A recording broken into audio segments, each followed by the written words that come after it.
Hello everybody and welcome back to the Fortress of Solitude. Today we're going to be checking out The Ultimates Issue 1 by Dennis Camp and Juan Frigeri. Earth 6160's greatest heroes form in the highly anticipated continuation of Jonathan Hickman's new Ultimate Universe, and Hickman has entrusted Children of the Vault writer Dennis Camp to help build out the team. Camp wastes no time getting right into it and putting the team of Iron Lad and Dr. Doom to work preparing for the Maker's return in 18 months. I really liked how specific the book was getting and how this timeline works, and actually giving us kind of like a deadline. We have 18 months, and if this book is very similar to what they're doing over in Ultimate Spider-Man, where we get a book a month, obviously that means we're going to get 18 issues, probably a couple more to tie into whatever this big event that Hickman is going to be building up to when the Maker gets out. Iron Lad and Dr. Doom decide to use the Immortus engine to time travel and reignite the Age of Heroes that the Maker stole from the world.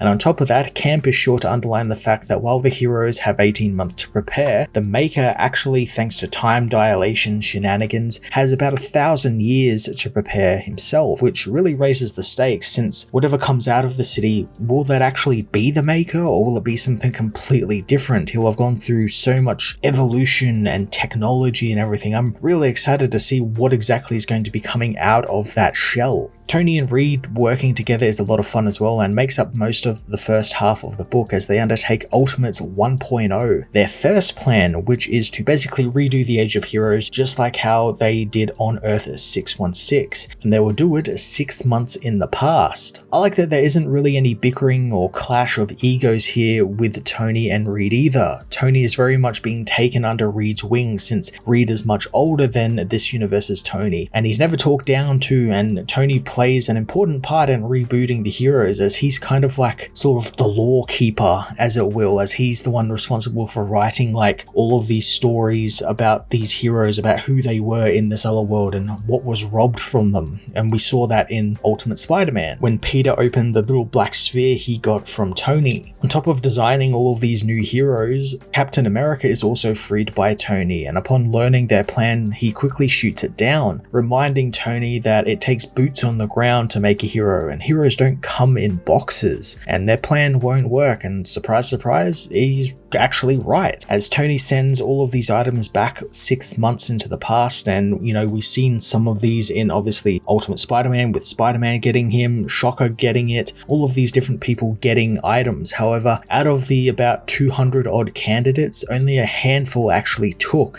with many either dying horrible deaths thanks to whatever Tony sent back to them, just didn't take with them, or them just flat out denying themselves that new life, which we see is what Hawkeye actually does in this universe, which is really quite cool, because if you ever read the original Ultimates, Hawkeye was a big part of the early universe of that, and a big part of the Ultimates team as well. Out of the candidates that they do have, we do learn that obviously Spider-Man is one of them, and surprisingly Captain Marvel is as well. This whole plan also raises a moral question for Captain America and Reed Richards, as Reed sees this as just sort of a trial and error experiment, with Steve having to remind him that these are real people and they are being affected by what Reed and Tony are doing. And I quite like that sort of dynamic they have, where they're kind of fighting. So it's like sort of that old versus new ideology, and it's really interesting because Steve and Reed, you don't really see them interact all that much, at least on this type of level, at least in the 616 universe. So it's really interesting to get that dynamic here as like a main through on the book, and hopefully we get to see more of Camp do this throughout the book. Thanks to the failure of Ultimates 1.0, this also takes time travel off the page, as they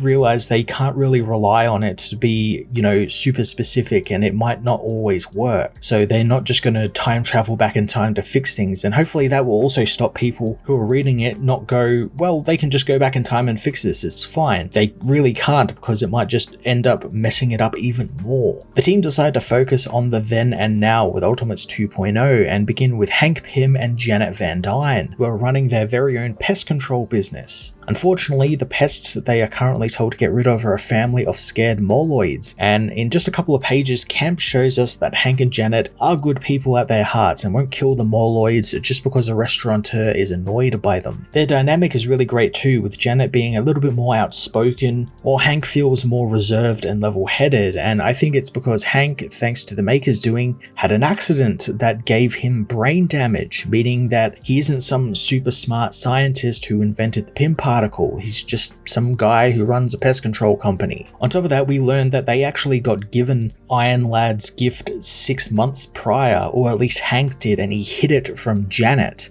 All thanks to what he read in it, and it doesn't take long for the Ultimates to actually track Hank and Janet down and offer them a place on the team. Hank's accident leads to an interesting turn of events, since it feels like they're going to combine Hank and Scott Lang into one character, since now Hank is a little bit more of an everyman character, and while I'm sure he'll still play a part in the science role of things, like maybe he'll get his memory back, or they'll help fix his brain through whatever's in the little orb thing that he'll eventually get from Tony. I like to think that they're just combining these characters and turning him into a bit more of an everyman character and a bit more of a likable Hank Pym as well, because people don't know, Hank Pym has kind of been like a villain for the last 10 years, maybe longer. They've really done nothing with the character over in Earth 616, and every time they try, the book he's either in is cancelled or just kind of ends and no one's really read it.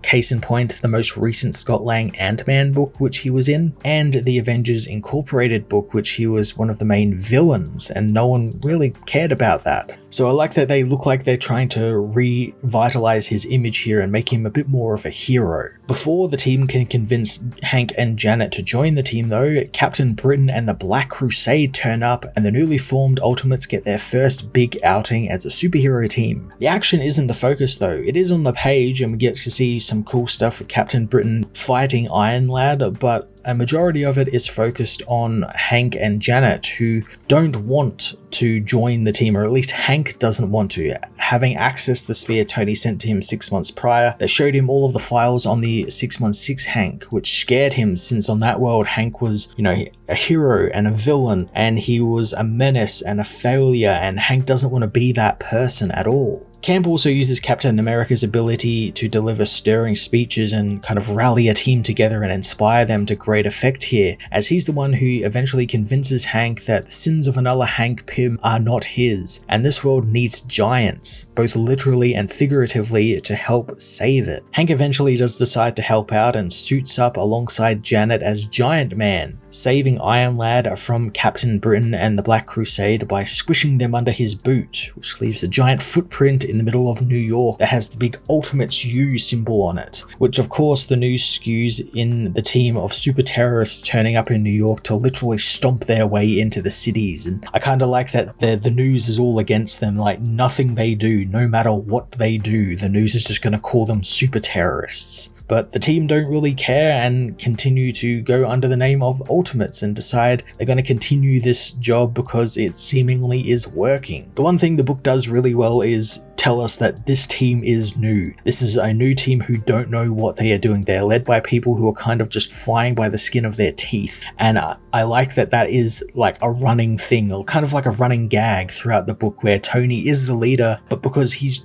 just a kid himself, he doesn't really know what to do. And I like that even his war cry when he tells the Ultimates to get into battle, he's really unsure of what to say and how to rally the team, and I think that's really quite cool. It's a more realistic approach to this, and that's what the Ultimates usually is. It's a bit more of a realistic, sort of cynical take on superheroes, and I like that they're playing with that idea, but also giving us that kind of hopeful superhero stuff that we like to see. Now, I can't finish off my review without mentioning Juan Frigeri's wonderful artwork for the issue. Juan is able to bring to life these characters so damn well and give them costumes that both represent, something new, something that we've seen before in the old Ultimates, especially with Thor, as well as something we've seen in Earth 616, and this is like this great mishmash of stuff that's coming together to create something new. I think that's really quite cool. Everything flowed really nicely. There was no panels where I was like confused about what was going on. I liked the way he included little, I guess, sight gags, like Ultron in this universe is just a fumigation machine that Hank uses in his pest control business.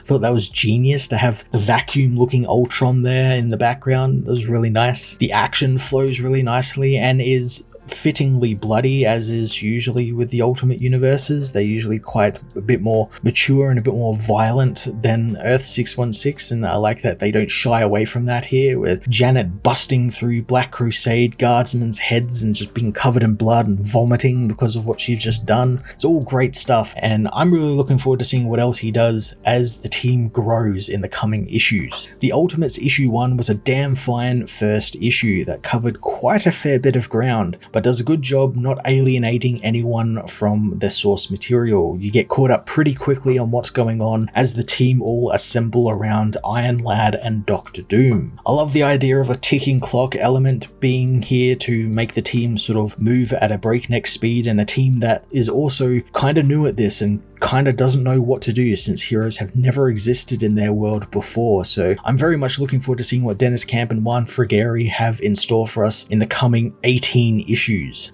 I'm going to give this issue a 9.5 out of 10.